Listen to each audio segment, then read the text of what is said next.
What's going on, everybody? Monday means it's the day that we talk about last week's question that I had for all of you. And then at the end of this episode, I will ask my question for the upcoming week. Now, see, the thing that is so awesome about this card community is there's so much knowledge, and when we put it together and we share it, we all get to benefit from that. And I've seen a lot of cards in my life. I've enjoyed a lot of cards in my life. There are a lot of cards that when I look at them, I'm like, wow, that is a true work of art. But there are lots of cards I've never seen. There are lots of cards out there that I'm not aware of that are awesome. And when we think about sports cards, you know, they really are pieces of art. And they really are meant to be looked at and enjoyed. And we don't want to collect cards of guys that we like or guys that we admire, but the card is kind of not that good looking. We want pictures on the cards that when we see them, we go, wow, that's beautiful. That is a gorgeous card. And ultimately, I think the cards that are going to have the lasting long-term value are not just the, popular players, or not just the iconic players, or not just the best players, but they're going to be the cards that are also beautiful cards. There are a lot of cards out there, of beautiful cards out there that are very valuable because of their look. So that is the question that I posed last week. What is the single most beautiful card? What is the prettiest card of all time? And I thought I knew a lot of them. And then some of you started posting answers, and I'm like, I don't even know. I've never even heard of that player, let alone that card.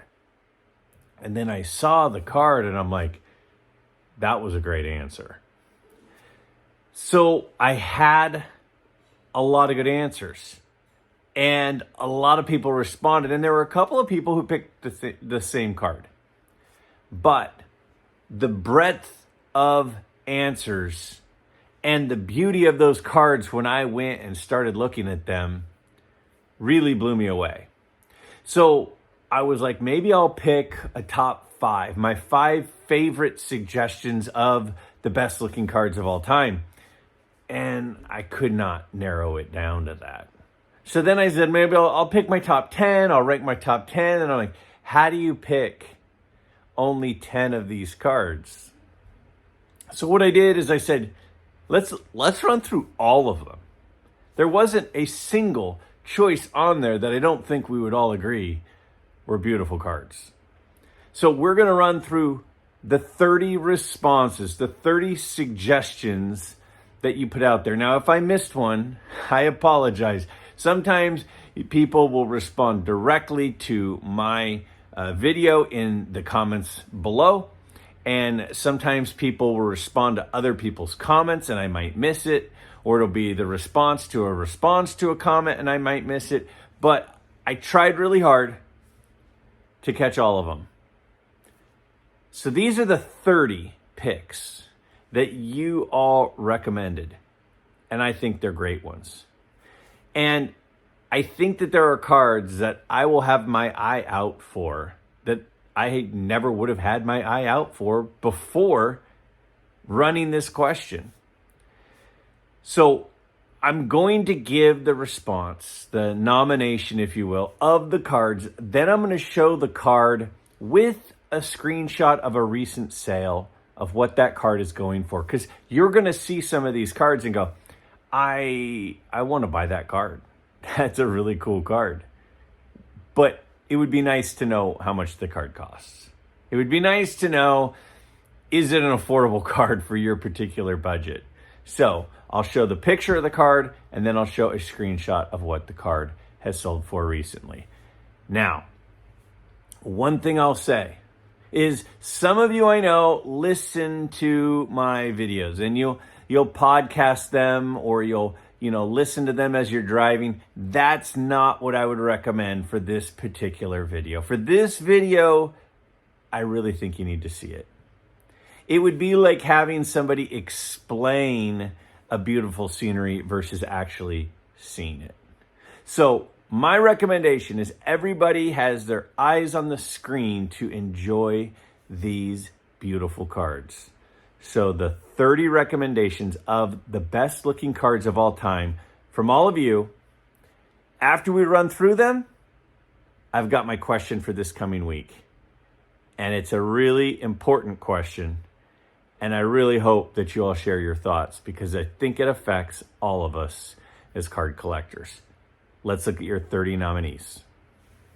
So first off, just a quick reminder of the question, and it was, what is the best looking sports card of all time and why? Now, that's a really, really tough question, right? Because we have, over 100 years of awesome looking cards. But the nominees and the suggestions and the recommendations that you all provided to me were really, really good ones. So what we're going to do is we're going to run through each of them. First, the most beautiful card in the set is number 24, Clark Hinkle, the rookie card. And that's referring to the 1935 National Chiclets football set. I think the card is nice looking because it looks like an artist's rendition of the game action photo. The red and blue background makes Clark's uniform pop out. His socks are great too. So when we look at this card, it's hard to deny that that's a very cool looking card. And those are great socks. You've got Clark Hinkle there. You've got the old-time helmet. You've got the cleats and the stadium stands in the background, and the colors really pop. It's not a cheap card. This is an expensive set. It's an older set. It's one of the earliest football sets, but $750 is what that would set you back. Next one, I think the 1948 Leaf Ted Williams is the most beautiful card.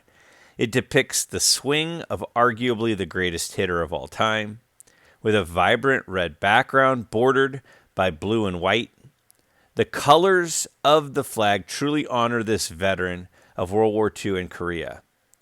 The simplicity of the card allows the greatness of the ball player to shine. Very rare, a work of art. Also, another person suggests this one, the Ted Williams 1948 Leaf, that pose, the follow-through of that iconic swing, sits so beautifully on that vibrant background. He's watching that ball fly.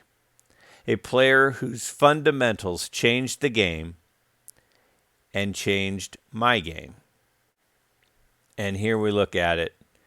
And that really is a beautiful card. You can see the SGC2 there. Recently sold for $2,000. And, that 48-49 Leaf set, I love the bold name at the bottom. The colors in the background really allow the focal point, the player's picture, to pop. Now, some of these, the coloring is a little bit over the top, but that one I think is just great. Next, no doubt the most beautiful card is the 71 Clemente. First off, the set is made for the Pittsburgh Pirates. It's got black borders with yellow lettering, basically a color match. Clemente is in Three Rivers Stadium. This is most likely one of the first times in the stadium as it opened in the summer of 1970. Three Rivers is obviously famous, but most notably for the immaculate reception that took place in 1972. Also, Clemente has the Pirates' best uniform in team history on, rolled up black sleeves, and the yellow hat. Last but not least, he's holding the bat toward the picture and brings a 3D element to the card. He looks like he's a straight-up badass. And we look at the card, and it really is a beautiful card. And it really does feel like a color match for the Pirates. You can see in a 5.5, it recently sold for $210, which really seems like a pretty decent deal for that card. Even though it's late in his career, it is an absolutely gorgeous card. And it's one that I actually was looking at closely at a show yesterday and almost ended up buying. All right. The 1971 Clemente is great, mentioned somebody else. But he says, I also like the 71 Munson. And there we see that second-year Thurman Munson card. And, I think we sometimes forget the trauma that catchers go through with collisions and things, at least used to. And in that picture, we see the collision at home plate. We have the rookie trophy and Thurman Munson there. And it can be an expensive card in a high grade, as all of the 71 Topps cards can be. Next one, a modern card. Well, not super modern, but more junk wax modern. The best looking is the 1991 Topps Stadium Club Emmitt Smith number 2. Top 5 for me. And there is that beautiful card. It really is cool. It's fun to see in the background the collision at the line where he may have broken a tackle or blocks are being finished, and his vision set forward as he's running down the turf. And it's a beautiful card. And that's one of the things that Stadium Club did when they came out right around this time, is that Stadium Club really had some cool pictures. And you could get that one for under $10. Next up, for this week's question, I have to go with the 1953 Bowman Color Pee Wee Reese. It's literally a piece of art. It was one of, if not the first, in-action card. It looks like a painting. And a lot of us may not have been able to immediately pull in our minds the card when hearing the description, but this one most of us can. That is a very famous card, a very popular card, and it has gotten to be a pretty expensive card because of that popularity. You can see that SGC 3.5 sold for $550 recently, but it's that's pretty darn cool. He's jumping over the sliding player to make the throw. Now, it's clearly posed. It's clearly, at a photo shoot, but it is still really cool. Next up, for most beautiful card, I got to go with the 1953 Topps Satchel Paige. That whole set is beautiful, but the Paige and Monte Irvin are my two favorites. Paige just looks so youthful despite his age at that point, and the grin or smirk conveys so much. Another person agrees, most beautiful, the 1953 Satchel Paige. Something about that card is so alluring with his pose and background. I love the card, how it shows his age, symbolic of how he came into the league in his 40s. I normally love the rookie cards and youthful figures, but Satchel Paige's 1953 hits different. I agree, when you look at this portrait, it is a gorgeous card. He's got the brown hat on. He's got the St. Louis Browns hat on, which tells a story in itself. This card got really expensive, and it's come down a little bit. This one's a 3 for a recent sale of $787. Still a very expensive card, one of his few cards out there.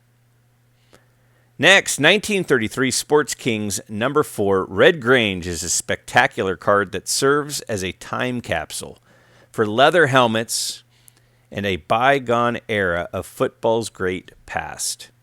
The striking image of Grange with the silhouettes of the gridiron ghosts captivate the viewer, and transportation to that memorable time. Now, when we look at it, you just can't disagree. It is an absolutely gorgeous card. The leather helmets were incredible when you think about it, especially in today's day and age. And this card shows it off about as much as any. Another cool one that does is the 1950 Bowman Sammy Baugh. But you can see how expensive this card is in an SGC4. Sold for about $2,500. It is a very sought-after card. Without a doubt, the 1954 Bowman Mickey Mantle card is the best-looking card I've ever seen. It's clean-looking, with Mickey's aw shucks smile is captivating. A Mona Lisa-like background coupled with a dark hat and dark sleeves combined to perfectly frame the Mick's All-American smile. The hue of Mick's jersey falls somewhere between the white clouds and blue sky in the background. This combination equals pure class. And, you know, a lot of you did a great job, and a lot of the submissions were a great job of describing why a card is cool, but I'm not sure that one could do much better than that. It was a virtual poetic explanation as to why this card is so great. It's a Mickey Mantle, so it's always going to be expensive, and this one in a 3.5 was over $1,000. Next one, for me, the two most attractive cards are the 1950 Cracker Jack Cobb and the 1934 Goudey Lou Gehrig number 37. For the Cobb, the red background and menacing figure of Cobb batting makes this card beautiful. The large smiling face of Gehrig against the yellow background is stunning. In addition to my personal preference, those two cards usually elicit similar reaction when I am showing my cards to others. So here are the two cards. Now, the Cracker Jack Ty Cobb is very, very rare, so there isn't a recent sale to pull. But like most Lou Gehrig cards, this one is fairly expensive.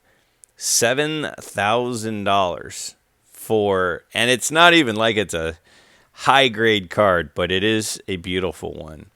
Again, it does seem to capture sort of his personality and his enjoyment of being where he is. Next, the 1964 AL Bombers is my favorite card, especially when it's in the SGC Tuxedo slab.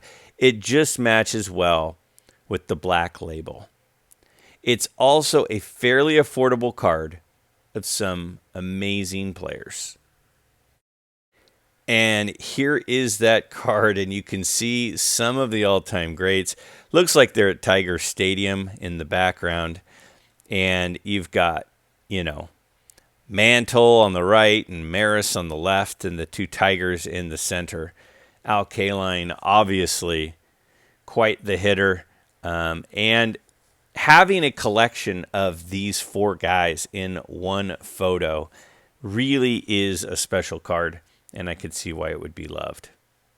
I've always had a fondness for the T3 Turkey Red Ty Cobb. For a 110-year-old card, the use of color here is absolutely beautiful. The foreground has Cobb centered and holding his bat on his shoulder. He appears to be standing on the pitching mound. The green grass of the outfield behind him sets the middle ground wonderful. To the left, you can see part of the old grandstand, and the white puffy clouds and the orange-reddish sunset really illustrated the background. All of the colors really stand out, with Cobb dominating the foreground in this truly gorgeous card. And once again, a rare card. I don't have a recent comp to show you, but wow, was that explanation perfect. It really does have an amazing background with Cobb dominating the foreground in his very recognizable look. Truly a beautiful card, a super rare card, and the combination of those and the fact that it's Ty Cobb make it very expensive. As for this week's question, my answer would be the 1950 Bowman Football YA Tittle card. There's something about the way the pink sky looks in the background that I just love. When you find a copy of that card with great color, it's a thing of beauty. I love that Tittle is jumping and getting ready to deliver a pass, and the purposeful look on his face. In my mind, it's just a card where all of the aesthetics come together and form a stunning portrait. And there is that stunning portrait of Y.A. Tittle, a Hall of Fame football player in his own right, and a fairly affordable card considering the beauty of the card and the greatness of the player. And that 1950 Bowman set is loaded with treasures. If you're looking to get into vintage football, 1950 Bowman is one of the best. My favorite card is the 1980 Topps Bird Magic Rookie. When I started collecting again as an adult, I saw that card. I said to myself, wouldn't it be amazing to have one of those autographed? As a kid, I loved watching Dr. J play and would imitate him on the court. And then in the 80s, Bird and Magic rivalry was amazing. To have all of these on one card is priceless. And there is that card. Now, this is one of the few cards that was selected that I actually have. Mine is in a 7. The one on the recent sale is a 7 as well. And it goes for about $1,200, but you can get lower graded copies. It still look nice. It's a tough set as there are lots of print marks and lots of centering issues, but two of the all-time best players on the same rookie card with Dr. J. Yes. I have always loved the look of the 1986 Topps traded Will Clark. Everything about this card, from the colors to the photo, is just perfect for me. And I am not even a Will Clark collector. Now, it is so funny that this card was selected because for some of us, it might seem a little bit odd that it would be chosen, but I can genuinely tell you, I've had this card since I was a kid, and as a kid, when I picked this card up in like 1987 or 88, I felt the same way. It, to me, was always one of the most beautiful cards. This 1986 Topps Traded set is really loaded with awesome cards. And to me, none of them look better than this Will Clark card. The 1953 Topps Jim Gilliam is probably the most beautiful card to me. It captures everything I loved about the kids' game of baseball. Something about the way it was painted and how it captured the innocence in Jim's eyes. Not to mention, it felt very much like it was just Jim being introduced to baseball, but it was the early stages of African Americans being introduced. Now, one of the beautiful things of this card is how young he looks. To me, he looks like he's about 16 years old, and he's got that Brooklyn Dodgers hat on. Very, very cool card. And the whole 53 Topps set is gorgeous, and this is one of the most gorgeous cards. We saw the Satchel Paige earlier. The Monty Irvin was mentioned. And you can go on and on and on. The Mickey Mantle in this set is beautiful as well. The best looking card to me is the 93 Studio Ken Griffey Jr. Such a beautiful set. And that card takes the cake. Such great photography and the patch in the background where you can see all of the stitching clearly. The facsimile autograph is not just in gold foil but holographic. And Griffey with his hat backwards and that $1 million smile. I know you like Ernie Banks and Monty Irvin for these reasons, but Griffey had that quality. And we see here that card. And it really is a beautiful card. And it's a very affordable card. This one is in a PSA 9. You know, so many of us that grew up watching Ken Griffey Jr.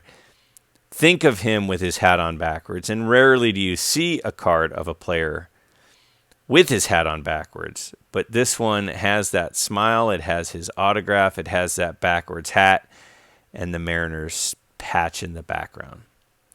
The 1969 Topps Johnny Bench, number 95. The iconic trophy and a catcher in a catching position is always bonus points. He looks so young. He revolutionized the catcher position, caught one-handed. anyone who can hold 6 baseballs in one hand. And what a great point. And this one was actually mentioned a few times, a couple of times at least. Here's another one. The most beautiful card is the 1969 Topps Johnny Bench Rookie Cup card. He looks so young and fresh-faced. It just screams bygone era. And anytime there's the rookie trophy on a card, I'm a fan of it. But when it's of one of the all-time best, if not the all-time best at their position, how can you go wrong? And looking at this Johnny Bench 1969 Topps card, it is gorgeous. And you know, it's his first solo card. His rookie card, you know, he's got his hat on backwards as well, like the Ken Griffey Jr., but it's not a great shot of him. And as a result, it's fairly affordable. And this is one of the rare cases where a lot of people prefer the second-year card over the rookie card. The 1954 Red Heart Stan Musial will always have my vote for the best-looking card. The red background with the Cardinals uniform, with one of the best players of all time, it just can't get much better. And if you are not familiar with the Red Heart set, there are some gorgeous cards in it. There is a Mickey Mantle in it, which is gorgeous and has gained a lot of popularity. But these are literally dog food cards, but they're beautiful. And this Stan Musial is one of those beautiful cards from the set. And yeah, you just can't deny that is a gorgeous card. And this is also at a time when Stan Musial didn't have any Topps cards. So it was some of his early Bowman cards, and this Red Heart, there were no Topps cards. The 1959 Bob Gibson rookie, not exactly sure why. Maybe it's the unique pinkish background, rarer high number, finding one with good centering, rookie of an underappreciated all-time great, facsimile autograph, awesome portrait, clean design, and that really does kind of wrap it all up. I mean, Bob Gibson is one of the most feared pitchers of all time, one of the most dominating pitchers of all time, had some dominant World Series. Couple of his seasons were absolutely statistically phenomenal. And here's the card. It's kind of a polarizing card, and I think largely because of the pink background. Some people love it. Some people don't. I personally love it, and I think it's a great choice. The 1985 Michael Jordan Nike card. Some of the whys, well, the skyline, his air, at dusk, elevation of the Nike brand, Air Jordans, and it's MJ. Now, this is an interesting set. It was a promo set that came from Nike, and the cards are bigger than your standard size card. They're like postcards. And there are others. For example, there's a Dwight Gooden, and you see it there, and it really is beautiful. That skyline at sunset, you know, you got Jordan in his symbolic pose as he's dunking. His Jordans are so visible, and it is very popular and very expensive. This one in an SGC 8 sold recently for $1,000. I'm going to go with the 1989 Upper Deck Ken Griffey Jr. card. I know most people will see my answer and say it's too obvious because it's the card that defines our generation. I love it because the close-up picture of his face feels retro. If you go through the 80s, it's rare to have close-up cards of a player's face. I can totally picture that Griffey being in the 52 Topps set. Another vote for that one. Greg, the best-looking card, in my opinion, is the 89 Upper Deck Ken Griffey Jr. rookie card. It's exceptional photographic image, or should I say, good use of technology, as the image was photoshopped. Sports Illustrated called this one of the last iconic baseball cards. It's one of the cards that all of us immediately, when we hear it, we can picture it, we can remember it. Whether you're a vintage collector or a modern collector, we all would see that card and immediately know what it is. And in a 9, you can routinely get it for right around $200. If you wanted to go up to a 10, it's about $1,000. But in most cases, you can't really tell the difference between a 9 and a 10. And as a result, I think the 9 is the best deal. Next, for me, it's the T206 Cy Young Portrait. And yes, I do own it. Why? Because being a history fanatic, for me, the looks of it shouts out early baseball history and its beginnings like no other because of who he is. Even if you didn't own the card, it would make a great framed picture hanging in some man cave sports fanatic who loves baseball. And I think that's true. You know, we think of the T206 set, and we tend to think of the portrait cards. We tend to think of the ones like the Cy Young, like, you know, obviously the Honus Wagner, like some of the other players, the Ty Cobb. We think of early baseball cards, and we kind of think of this sort of portrait pose. And, you know, Cy Young has over 500 wins and is so important to the sport, they even named the Best Pitcher award after him. The 57 Topps Ralph Terry. This card has Terry mid-windup with the center field bleachers and huge scoreboard in the background. How awesome would this card look in a fresh out-of-the-pack? I'm not educated enough to know if it's the old Yankee Stadium or some other stadium. Now, that really is a great card. One of the cards that somebody said, hey, yeah, this is my pick. This is my thought for best card, and I couldn't place it. I couldn't find that image in my brain. But once I pulled it up, and you look at it, and you see that background, and you're like, yeah, that is a really cool picture.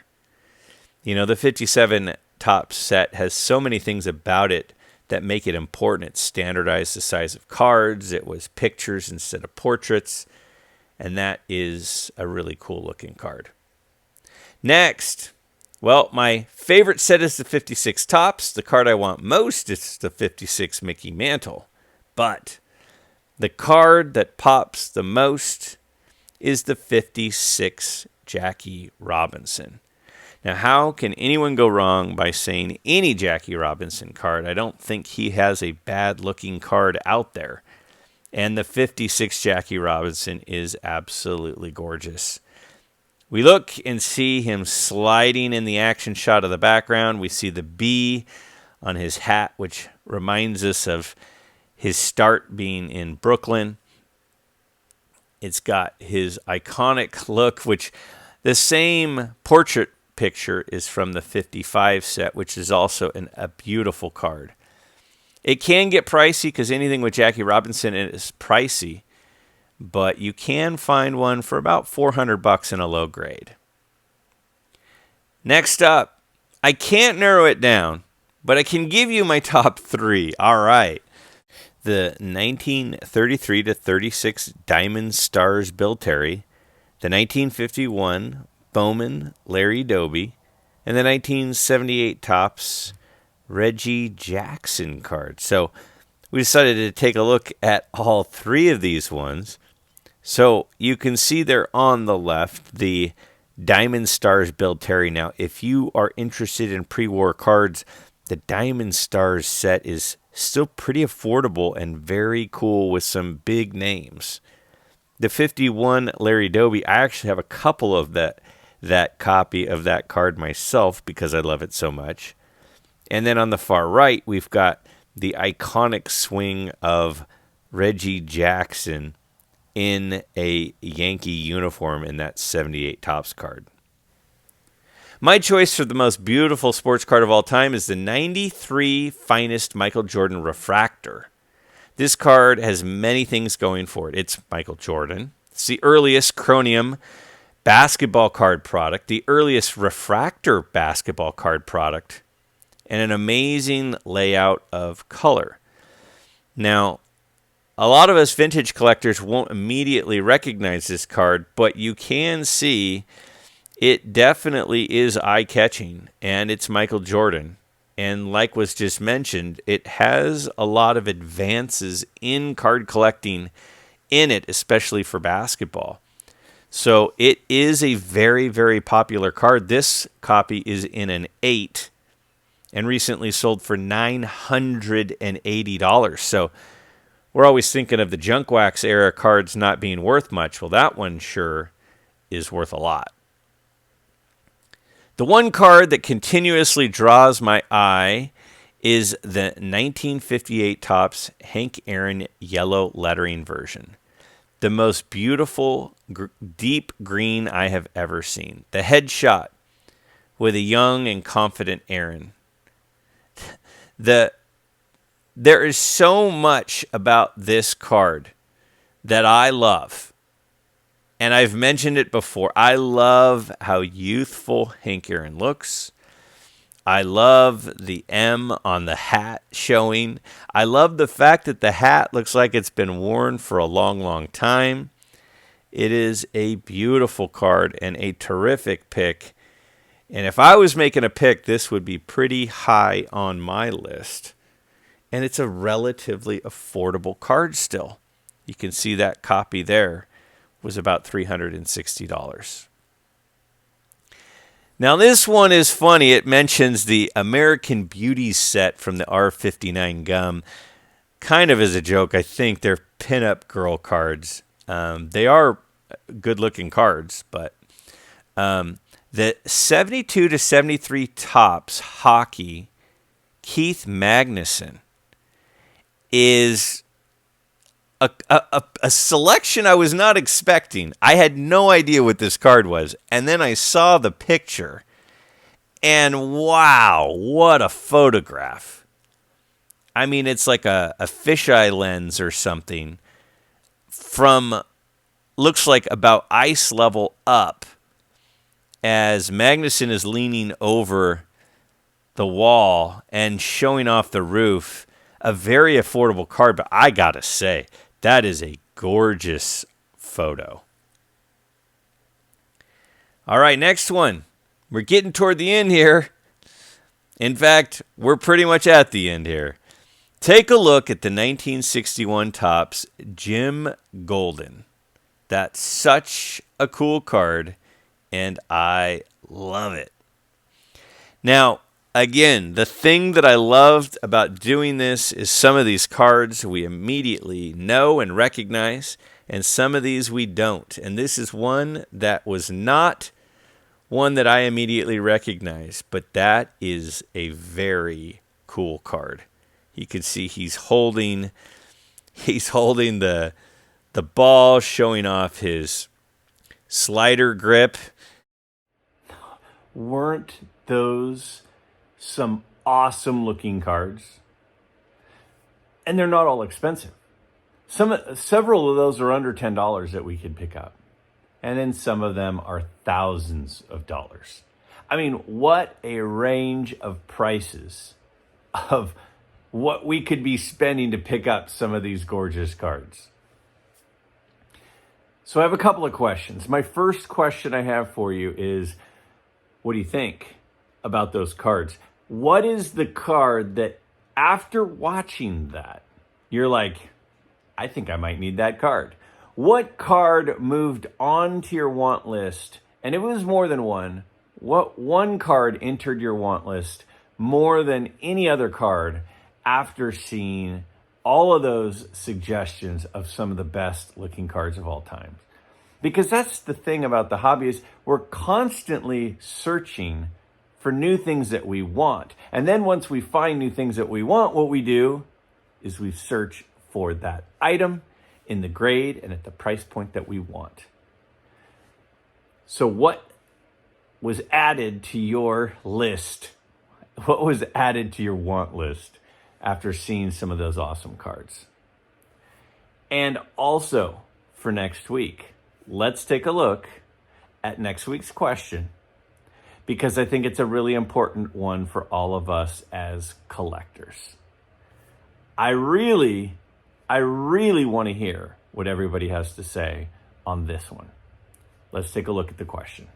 Will the vintage card market die off as we start to lose vintage collectors?